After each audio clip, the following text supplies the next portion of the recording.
So the root chopper arrived, and we're just gonna go and see it. Roy went down early this morning, unloaded it. He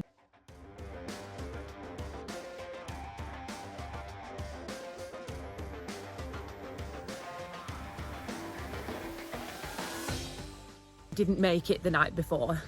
The weather was absolutely atrocious. It would have just been dangerous, really. So we got here early. Roy unloaded it with the bobcat, and the bobcat pallet forks, not the other ones.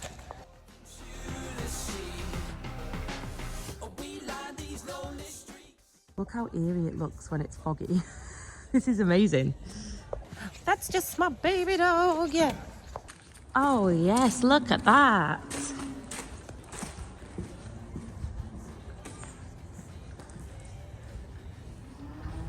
Yes. So Rose looked at one of these, a new one, and we couldn't justify the price. It was 8,200.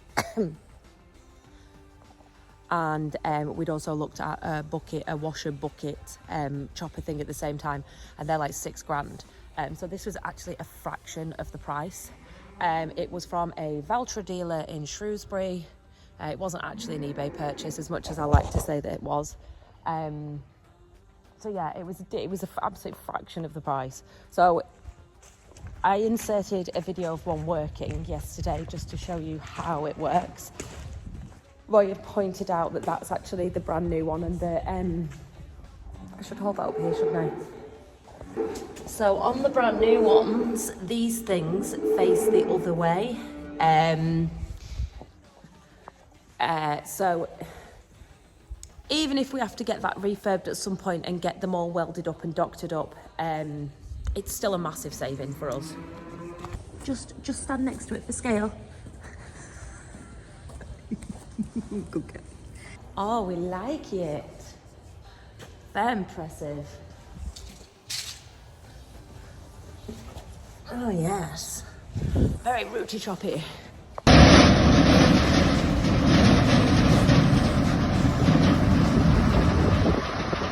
So at the minute, the cattle are fed on grass silage, which is in the pit next door, barley that we crush.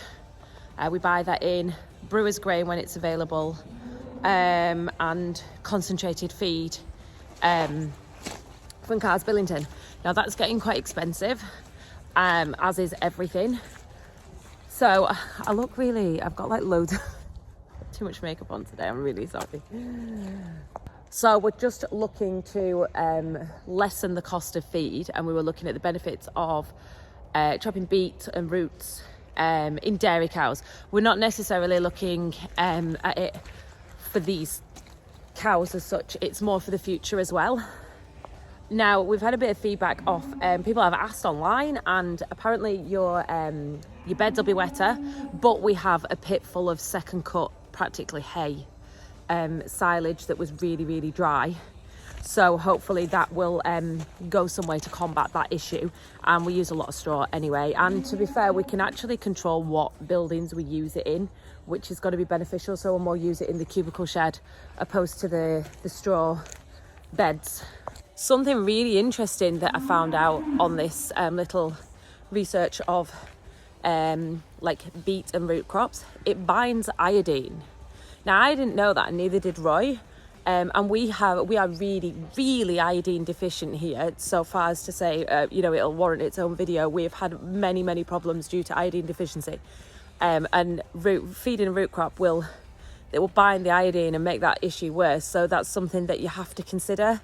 And we've actually got a specialist bolus made up now, and some little tablets that you put in the water in like a bag, and it slow releases iodine into the water, so the cattle can get it that way.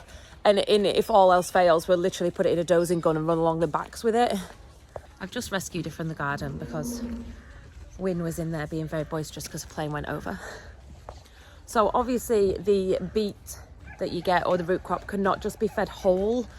We have tried putting it through the Keenan, and it just like takes little chunks off the edges. It doesn't chop it up putting it through the Keenan, does it? Not at all. I know people say you can, but we've never found any success with that, to be honest. It literally just chips bits off the sides and you just end up with, you know, wholly beat. Yeah, I'm burning diesel. Ray says burning diesel. Got to think about the diesel. So the only difference, well, the only issue that we face with buying the beating is it's going to have to be clean. It's not one of those washer buckets that you can dunk in a trough, which I was after one of those. This was a bit more expensive. So we are reading the TB test today, and I'm just wandering and having a look at calves. I'm spotting pneumonia signs. Like, there isn't any, but I'm spotting them. And as you know, I injected one the other day, so I'm just literally just being really vigilant. So Win is challenged in the brain department sometimes, and he can get in this field, but he can't get out. How did you get in? So we need some straw from the other farm, so we're just going to hitch up the Little Life Williams, just because we can fit a couple of bales on it. So we're gonna... People wonder why I shout. We are going to put a smaller trough on because the one we took for the dairy calves is giraffe trough.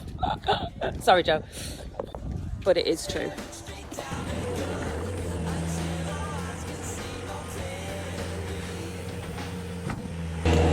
That was dramatic. Yeah, giraffe trough. Is that one better, guys? Already can reach now. Happy babies.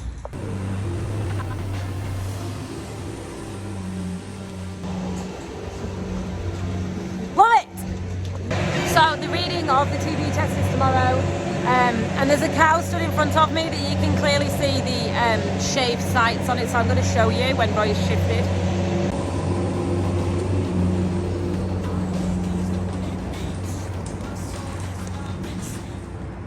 So you can clearly see the 2 shave marks where the injections have been on a neck. No lumps there, fortunately.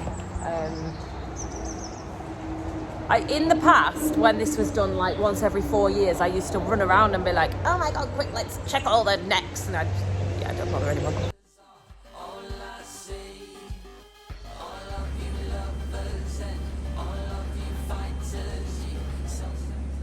So this is just illustrating the weather problems we are having. It's been so wet and now it's warm, and obviously the wood is drying out. And this is also the case with cattle in the sheds. It's crazy, it's crazy. It's actually hot to touch it, you know.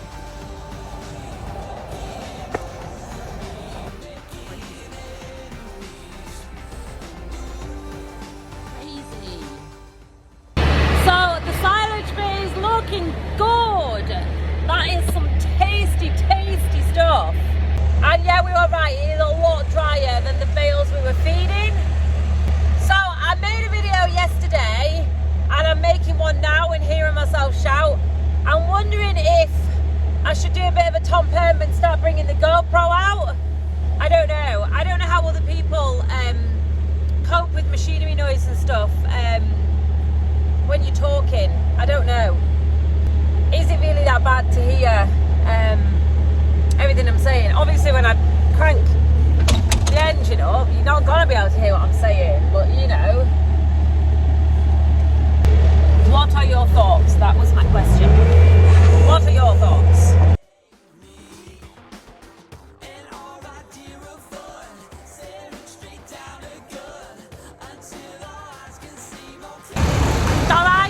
Alright, don't look at me like that, I'm doing it.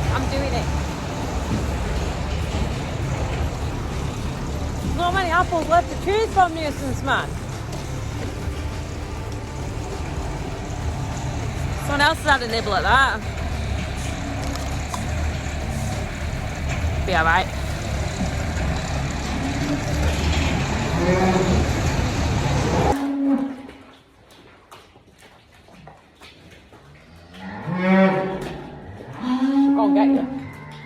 Love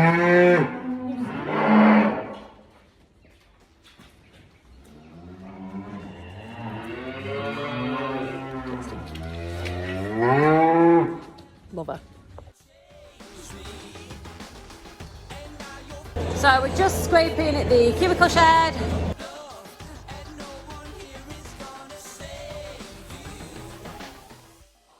Bob's your uncle. Honest to God, cows are so naughty. Like, I can't even tell you. Especially these two. And I can't remember when I was. And I banished every memory you and I have ever made. Ah. You shall not pass.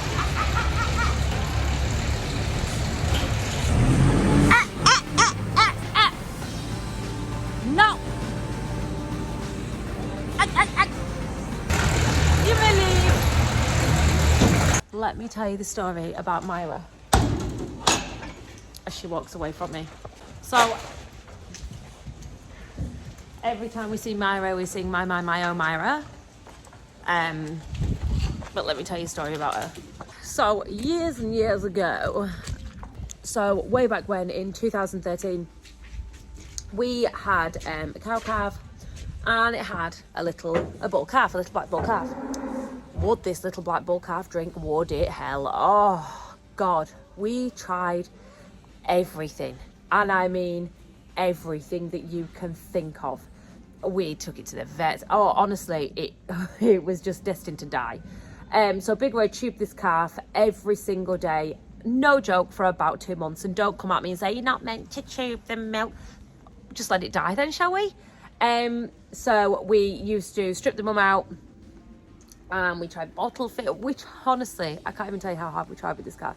Anywho, he was going off to, I think it was like Kilsey Show or something, to watch one of the horses run. And he said, I can't tube it anymore, this is ridiculous. I'm not tubing it tonight, it'll have to take its chances. And we were like, oh no. So we honestly thought that this calf was going to die. So we went and got, this is quite sick, we went and got another one to put on to the mother. And we arrived back with this little calf called Myra.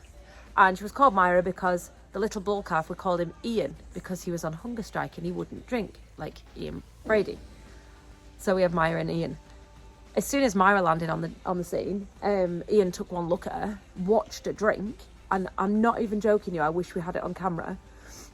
He walked around the other side and started drinking. Now this is after 2 months of being tubed. You could have knocked us over with a feather. It was unbelievable. So then we had this one cow with 2 calves on it drinking. Thank God she was milky. Myra and Ian. Obviously Ian went later on, but Myra is still a strong part of the herd. A couple of years later, Myra's maybe 3 or 4, and she had the starts of like a little abscess on her eyeball, and we were like, oh, that's peculiar. So we let this carry on, and then the abscess grew quite large to the point where she couldn't close her eye, and we were like, we don't really like this. So we called the vet, and then we had this big plan to scoop the whole entire eye out, because we like her and we're soft. Scoop the whole entire eye out, tie like stitch across a little eyelid like this, so she'd be walking around with no eye. It's gonna cost a fortune, but we like Myra. Anywho, we were TB testing one day, and one of our vets, Steve, was there.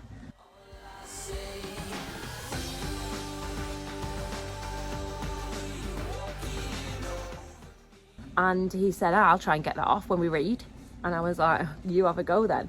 So he brought like these little hot iron things. They were like a tiny little like wire that was boiling hot. And he just like nicked it off. Anyway, it didn't properly get it off, and we were like, oh, that's really annoying kind of thing. Anyway, he literally grabbed hold of it and just pulled it off, and that was it. And Myra is absolutely fine. The lump on her eye has never grown back. Steve saved the day. So yeah, bonus story of Myra. I hope you enjoy my old photographs.